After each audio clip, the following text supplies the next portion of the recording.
In high school, I wasn't particularly a rambunctious boy. I was little. I didn't pick a lot of fights, but I can remember the few altercations that I got in were standing up for someone else who couldn't stand up for themselves. As a child, there was just always something magical about being at the lake. It was the place where all of the conflict ceased, where everyone was happy. Being on the water is truly my happy place. Between my 8th grade year and my freshman year of high school, my stepmother signed me up for my high school classes while I was fishing. And unbeknownst to me, she signed me up to be in debate because she wanted me to have someone to argue with other than her. Really, that probably is what stoked the fire within me to ultimately become a lawyer today.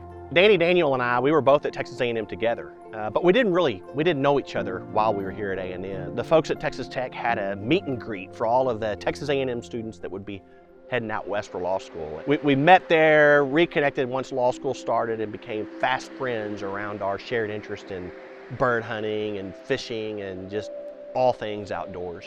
It was pretty obvious, I think, to both of us that there would hopefully one day be an opportunity for us to be business partners. We actually worked for competing personal injury law firms in Lubbock, and Danny's background in handling a high volume claims and my background was more in lower volume but higher value litigation cases. It just made it the perfect fit. In fact, we graduated in May, and Danny calls me in December of the same year, December of 2000, and says, "Hey, you know, all these conversations we've had about opening a law firm, it's time."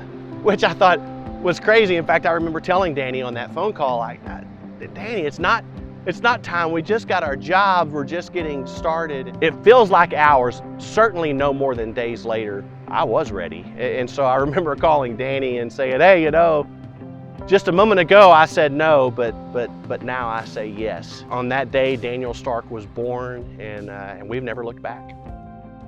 My wife and I recently started a foundation we call the 3 Rule Foundation. Because from the time my kids were old enough to understand words, we've been telling them that in life there's 3 rules. Love God, love others, stay calm.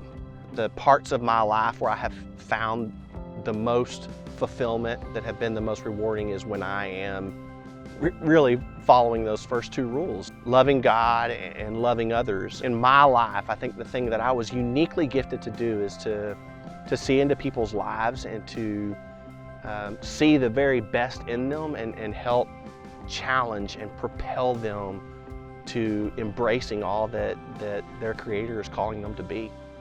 So as I sit here today, I'm very proud of who Daniel Stark is, and as we continue to grow and evolve, I know that as long as our heart stays true to our calling to love these clients and tell their unique stories, that great things are ahead for the law firm.